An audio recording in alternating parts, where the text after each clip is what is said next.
Okay, greetings everybody. Welcome. I'm excited about today's event because actually this is not that unusual. I know almost nothing about the subject. So this is going to be educational for me. Actually, I think a pretty large percentage of our events I'm ignorant about the subject matter, so I should probably revise my estimation. But we're very fortunate today to have Kristian Girling, who's a visiting scholar at Boston College's School of Theology and Ministry, a fellow Jesuit institution, I believe, if I'm not mistaken. It is indeed. He's there for the 2016-17 academic year. His research considers Christianity in the Middle East in general, with a particular focus on the Jesuit contributions to social, educational, and cultural life in Iraq. He completed his PhD at the Center for Eastern Christianity at Herat College, the University of London in 2016. Kristian's dissertation assessed the modern history of the Chaldean Catholic Church with special consideration of the effects of the 2003 Iraq War on the Chaldean community. Thanks very much for joining us. We'll have, presentation and then hopefully plenty of time for question and answer. Please go ahead. Thank you. Thank you, Jonathan, for that introduction, and I'm very grateful to yourself and Yvonne Haddad for the invitation to attend and speak today. Now, you referenced not knowing much about the topic, but I think once anyone's completed a PhD, they know an awful lot about very little. So I'm not sure how much I can contribute, but I'll do my best. So what I'm going to do today is try and encourage us to think a bit more in detail about Christian-Muslim relations in modern Iraq. Now, obviously, that's far from a straightforward topic, and particularly given the current situation and the rapid decline of the presence of the Christian communities to the region in the face of substantial ethnic cleansing over the last 3 or 2.5 years, really, but particularly since the invasion of Iraq in 2003 and the effective loss of the Christian presence to the region. So the picture we have here is the Chaldean Catholic Cathedral of Our Lady of Sorrows in Baghdad. Now, the Chaldean Catholic community are by far and away the largest Christian community in Iraq and have been so for about the last 100 years. And I think it's very important to reference this picture, both because it's their very substantial building right in the centre of Baghdad, but to remind us ourselves that Christianity is normative to Iraq. It has incarnated itself to that part of the world for nearly 2,000 years. So we shouldn't in any way think of it as abnormal to that region. Also important to think of a Christian presence right at the heart of Iraqi society, and indeed right at the heart of Iraqi political life. We're not, again, talking about a Christian community or some way at the periphery of Iraqi life. They're right at the centre of it today. So the 3 main points I'll endeavour to cover are to try and think about what Christian-Muslim relations mean today in Iraq in terms of the type and variety that exist, to think about what it is the Christians do to inhibit the ongoing Sunni-Shia civil war in Iraq, and to think about what really Christians can do in the context of seeing their communities destroyed, and why does society become ambivalent towards their presence. But I want to think a little bit historically to begin with, and again, this is to reference to us our thinking about what is Christianity in the Middle East, but particularly in Iraq. Christianity, as we know, established in a very Middle Eastern context, but it's not always easy for us to think about that in a more modern era. It's often the way that we think about Christianity in the Middle East sort of ending at the Crusades and reappearing when it was quote-unquote rediscovered in the 19th century by various different Western missionaries. Yet we know that Christians thrived and survived throughout the Ottoman Empire. Now, we're looking here at a slide of the principal dioceses of the Church of the East, or what is often called the Nestorian Church, which predominated to what was then Mesopotamia and Persia and Central Asia. We can see a huge number of dioceses, centres of Christian life, monastic activity, centred in what we today know as the state of Iraq. So again, Christianity is normative to Iraq. It's not alien in any way. And indeed, for a very substantial period of time, Christianity has been headquartered, so to speak, in Iraq, in Baghdad. When the Abbasids built Baghdad as their new capital, having taken over in that part of the world. Christians were right there establishing themselves as well. But their presence to that region goes back even further. We think that Christians were present to the Sasanian capital of Seleucia, which, as many of you know, is effectively adjacent to where Baghdad is today. So again, extremely important to think about the historical context. And I think also, if we look further east, so to speak, we can see today a Christian diocese existing in Herat in Afghanistan. Now again, today we think that sort of thing is entirely impossible, effectively. But the reality is, 1,000 years ago, this was very possible. What is it that we've lost in that context, and why is that taking place? Let's jump ahead now, about 1,000 years, and think about religion in modern Iraq. Now, at the end of the Ottoman Empire and prior to the foundation of the Kingdom of Iraq, we see a relatively multicultural or plural society as we might describe it. Obviously, we have a very large Shia Muslim population, but also a very significant numerical minority of Christians and Jews. Now, that term minority is very much a buzzword today, whether in American or European or British politics, and I think it's important to be aware of how we use that term. Certainly for Christians in the modern Iraqi context, they wouldn't consider themselves to be a minority in any more than a numerical sense of the term. Their historic and continuing traditional contributions to Iraq prohibit that idea of them being a minor influence in society. We think also of the Jewish communities that existed in Iraq. We know, obviously, the Babylonian Jewish community was one of the oldest religious communities anywhere in the Middle East, and indeed, until the 1940s, had a very vibrant presence throughout Iraqi society. Up to a third of Baghdad's population were Jewish prior to the First World War. Yet today, there are effectively no Jews at all in Iraq. If we skip ahead about 100 years to the present day, we see that these ratios of population have changed dramatically. And the Shia Muslim population has grown even larger, both proportionately and in real terms. The Sunni population has likewise increased slightly. However, we've seen the loss of the Jewish communities, we've seen the ethnic cleansing of the Yazidi populations, although many are still resident to Iraq, and we've seen a substantial decline in the size of the Christian population. As I mentioned, the Jewish population disappeared effectively at the end of the 1940s. So what does that mean for how Christian-Muslim relations developed over the course of that century, and indeed into the present? Well, let's think about the distribution of the religious communities at the start of, or just prior to the invasion of Iraq in 2003. Now, I don't know whether you can see the key to the map down there in the bottom left. However, you see the lighter yellow area covers perhaps the largest geographical proportion of Iraq. We know much of that is uninhabited desert, but is the Sunni population. Down in the southeast and centre of Iraq, we see the very large Shia population, and then in the north of Iraq we have perhaps a more varied picture, but also reflected as well in the centre of Iraq in Baghdad. So we have the Sunni and Shia Kurds, but also the very substantial Christian populations. Now, for the Christian communities, they remained a very much geographically spread community, even until relatively recently. So we think of significant communities in Basra, very great populations in Baghdad, but the biggest concentration into the present is in northern Iraq, the traditional homeland, quote unquote, of the Iraqi Christian communities. And since the establishment of the Islamic State from June 2014 onwards, the Christian communities have really concentrated themselves in and around the Iraqi Kurdish capital of Erbil.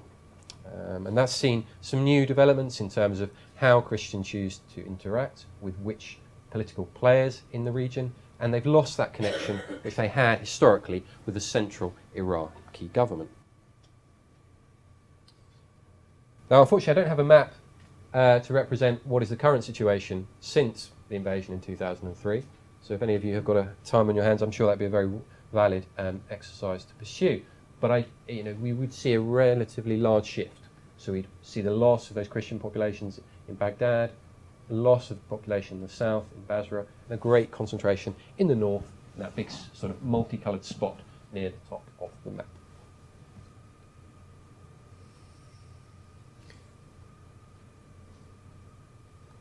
Now we think of the varied types of Christian-Muslim encounter in Iraq. It's not just some sort of highfalutin pseudo-intellectual attempt at the topic as I'm attempting today. There was a much more practical and pragmatic aspect to it. So we think that Christians and Muslims effectively lived side by side one another throughout Iraq historically. So whether that was in Mosul or Baghdad or indeed in Basra, but also spread across the entirety of the northern Nineveh Plains region of Iraq, where Christian and Muslim and indeed Jewish and Yazidi villages also existed. So Christian-Muslim encounter, in a sense, is not a particular thing where we might speak of it in the West, where we think of organised groups coming to meet one another. This was a normative, day-to-day basis thing. You'd go and buy your loaf of bread in the morning from your Muslim shopkeeper if you were a Christian, or vice versa, whatever it might be. We also think at an academic level. Historically, Christian and Muslim scholars have been very engaged with one another throughout Mesopotamian and Iraqi history. This is perhaps epitomised in the events in the Abbasid era, but also in more recent times. We think of Christian and Muslim intellectual encounter in Baghdad during the rule of the monarchy. We also think on the level of socio-economic activities, political developments as well. I'm sure many of you are aware of the keen Christian role in the development of Ba'athist ideology in modern Iraq, but also in the development of more broader ideas surrounding Arab nationalism and the communist and socialist parties in Iraqi life. Now the picture on the right, again I don't know whether you can see the title, but is a Corpus Christi procession by the Catholic communities of Baghdad in 1920. And again, we see less than 100 years ago, public displays of different types of religion were very possible within Baghdadi life. Again, we may not even be able to conceive of such a thing taking place today, given the context in Baghdad and indeed in wider Iraqi society, but such a thing was possible. No soldiers needed to take part to prevent violence taking place, police, whatever it was. This was a real and lived aspect of Iraqi society. Now the tone for Christian-Muslim relations in modern Iraq as we have it over the course of the 20th century and into the beginning of the 21st century was really set under the leadership of King Faisal I of Iraq, the first Iraqi monarch who led the kingdom when it was established in 1921. Now he ruled until 1933, he died, but the Iraqi monarchy continued until 1958 when it was overthrown in a republican coup. The essential aspect that King Faisal sought to develop was the notion of an Iraqi patriotism, an Arab national identity, and one in which whatever religious background you could be, as long as you were genuinely and generally interested in Iraqi patriotism and a patriotic identity, you could take part. You were not outside of the Iraqi nation if you were not a Muslim. You were not outside of the Iraqi nation if you were a Christian. And this type of paradigm, perhaps there's not really a word in English we can use to describe it, but I've used the French word laïcité, which we might determine to reflect an attitude of, broadly speaking, an interest in having a state which permitted religious activity, but which didn't reflect one particular type of religious identity. You didn't have to be a Muslim to be a member of the Iraqi state or government. The Chaldean Catholic Patriarch, the head of the Chaldean Catholic community in Iraq, was by law a member of the upper house of the Iraqi parliament, the Iraqi Senate, the first Iraqi finance minister in 1921 was Sassoon Esquel, a Jewish member of the Iraqi community. So we see that, again, normative plurality to Iraqi society. Violence and political change has seen the end of that, but it was an aspect of that life.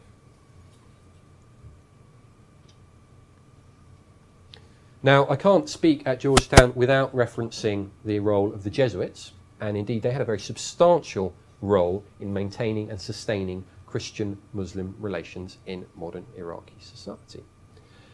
Father Edmund Walsh, who many of you are aware of, and indeed is very, very present to us in this building today, helped to found a secondary school and eventually a university run by American Jesuits from New England in 1932, and those remained operational until 1969.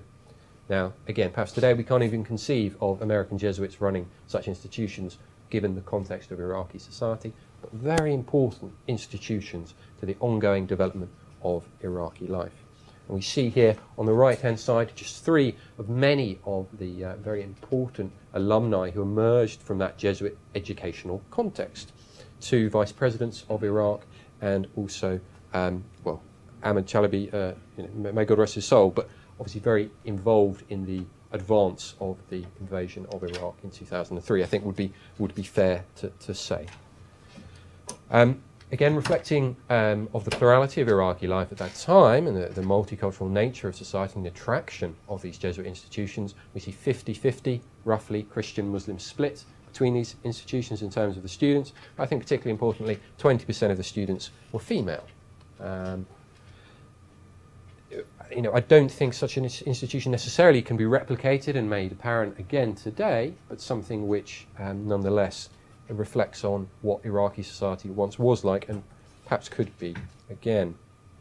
Now, the Jesuit institutions were both closed in 1968 when the Ba'ath Party took power, and the expulsion of the American Jesuits who staffed these institutions primarily derived from a perception that they were too close to American political power. That was the perception, it was not the reality, but wasn't related per se to their Christian religious identity.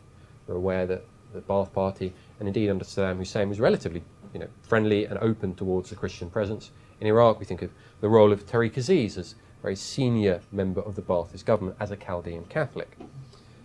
Now, that being said, it perhaps marked a turning point because a large number of non-state schools at that time were closed and an increasing secularization of Iraqi society. So perhaps moving away from that paradigm of laïcité and towards one in which an explicitly Arab nationalist identity was to be prominent.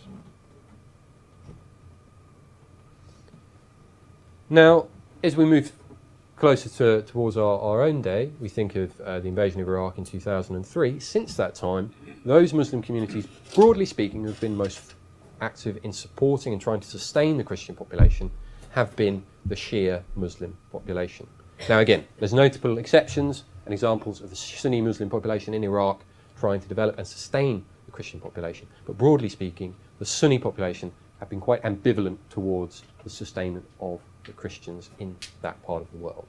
And that's perhaps epitomised in Mosul itself, which is both a centre of Sunni religious life, but also a centre of Christian religious life historically in Mosul. We're aware of the very substantial number of Christians who have left Mosul. As a result, it's now free of Christians, so to speak. There are none there. Whereas in those predominantly Shia areas of Iraq, parts of Baghdad, but particularly to southern Iraq, in and around Basra, the Christians have found a greater relative tolerance, so to speak, for their presence.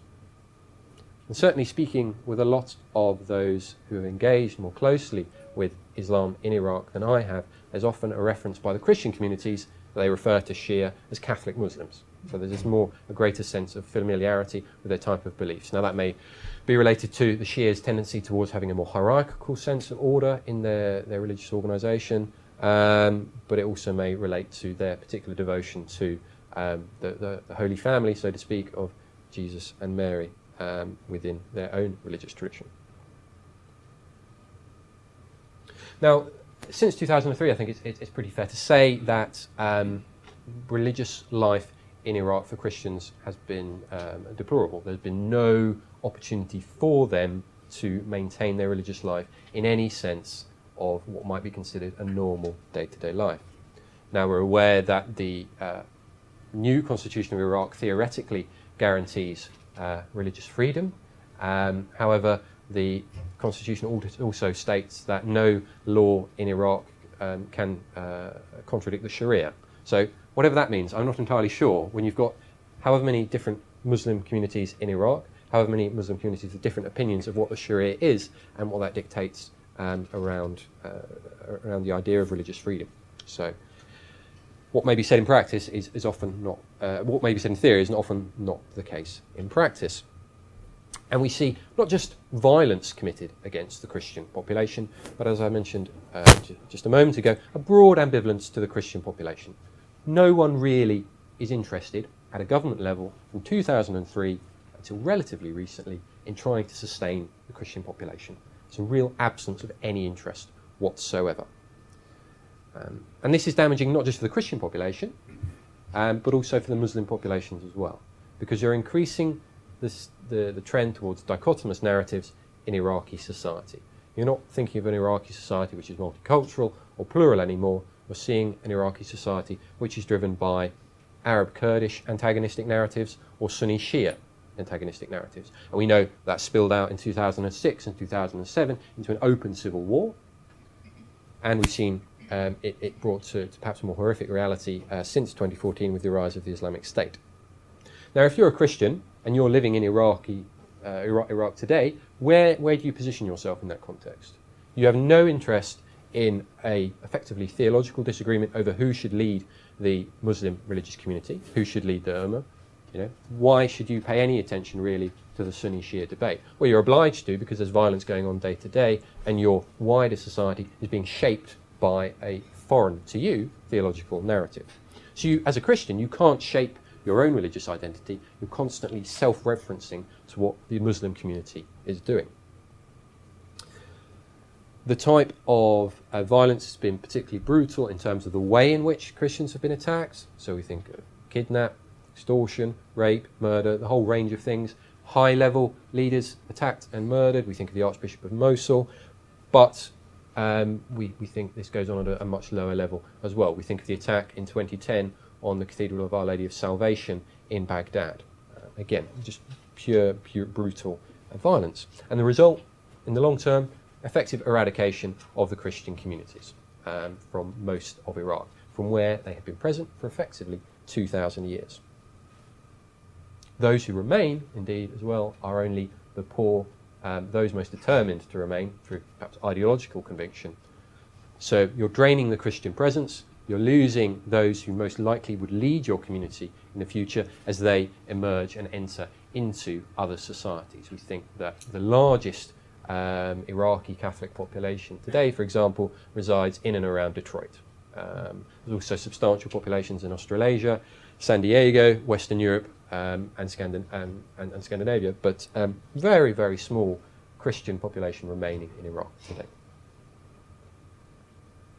Now, I just want to finish by highlighting the work of one particular figure, and this is Louis Sacco. Now, he's the current head of the Chaldean Catholic Church, so the largest Christian community in Iraq. From 2002 to 2013, he was the Archbishop of Kirkuk, a very important place to be for a Christian leader, perhaps one of the most plural or multicultural societies in Iraq, and one in which he fully engaged with the idea of active Christian-Muslim dialogue. Now, whether that was, as I've illustrated on the right-hand side, a joint Christian-Muslim prayer gathering with local communities, or charitable works with local Muslim communities, or indeed engaging in trying to sustain and build a new or revivified plural political narrative in Iraq. Certainly in the Catholic context, since the Second Vatican Council, there's an increasing emphasis on the theological imperative of engaging with Muslims. It's suggested that Muslims and Christians believe in the same one God, that therefore there's no real barrier to them engaging on a theological level. And that's often forgotten. We often think of the practical level of encounter and the practical impact and effects of such occasions and trying to resolve socioeconomic difficulties. But also on a theological level, it would seem that it is becoming increasingly important. Now, this picture shows Patriarch Sacco sitting amongst a group of Muslim leaders, and I quite like it because I think it demonstrates that, in a sense, many of these Muslim religious leaders may not have chosen to come and engage with or interact with one another unless he had called this meeting to take place. Now, that may seem a little trite, but in a sense, Patriarch Sacco is bringing together these communities who ordinarily perhaps would not be willing to sit in the same room as one another. Again, I don't know all these men in the room, so I can't speak for them, but I think that picture with him there sitting in the middle, surrounded by other religious leaders, is important in that context. Now, since 2014, there's been a slight change in how Christian and Muslim communities have interacted one with another, and that's perhaps related to the severe shock that Iraqi state and society have been impacted by. We're aware of the just sheer brutal nature of what the Islamic State have done to all peoples in Iraq, not just to non-Muslims, but Muslims as well. A particular figure who's tried to highlight that is Grand Ayatollah Ali al-Sistani, who has attempted to really engage with the Christian communities. Now, Sacco and al-Sistani met in 2014, and I think the quotes that I've highlighted there are quite pertinent. We think of al-Sistani saying, "You are part of us and we are part of you, and you are in our hearts and we are suffering to what is happening to you." So a reference to the particular violence that the Christians are facing, but an acknowledgement that both Shia and Christians are part of one Iraqi society. And then he concludes, again, you may not be able to see it down there at the bottom, but Sistani states that not everyone hears my voice as the voice of the Pope. There are people who do not want to build a good country. So that perhaps speaks to Shia perspectives on what the role of the Pope is in international Christianity. It may not necessarily be realistic or reflect the actual aspect of as they actually are, but it's interesting that he asks effectively to the Pope to intervene in some way in engaging and trying to resolve intra-Muslim violence, which effectively is what the Islamic State has become.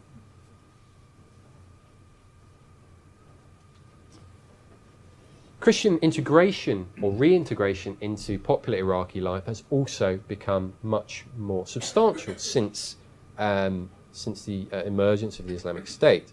Now, the subtitle we've got up there, "The most respectable religion in Iraq is the Christian one," comes from a documentary produced about a Shia battalion raised as one of the popular mobilization units by the Iraqi government to fight the Islamic State. I think it's interesting that, again, maybe it's propaganda and all the rest, but nonetheless that he chooses to use that term to speak of Christianity in that way. I don't know whether that would be a comfortable statement taking place in other contexts, in perhaps predominantly Sunni countries in the Middle East, for example. There may be some reluctance to use such terms. And Christians have become part of those popular mobilization units fighting the Islamic State. We're aware of one called the Isa ibn Maryam, or the Jesus son of Mary battalion, which reflects both Shia and Christian interests in defending both of those religious figures. And perhaps also we've seen a reawakening of what it is that Christianity offers to wider Iraqi society. It's not just that it's nice to have Christians here because it's good to have a plural society. No, we are aware that Christians are integral to the history of Mesopotamia and to the history of Iraq, and that we should try and sustain and maintain those communities. Now, to conclude, I just want to show a short video that again, it's propaganda, but it perhaps reflects these changing attitudes that have emerged. So this is a video freely available on YouTube, but just showing perhaps Iraqi government attitudes towards the desire to sustain and defend the Christian communities, particularly in northern Iraq, in and around Mosul.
So, as I say, we might see that again, very much propaganda, but an idea of some sort that the Iraqi government and more broadly is trying to understand what it and how they want to reintroduce Christians to that context. I'm very happy to take any questions you may have, so thank you for your time.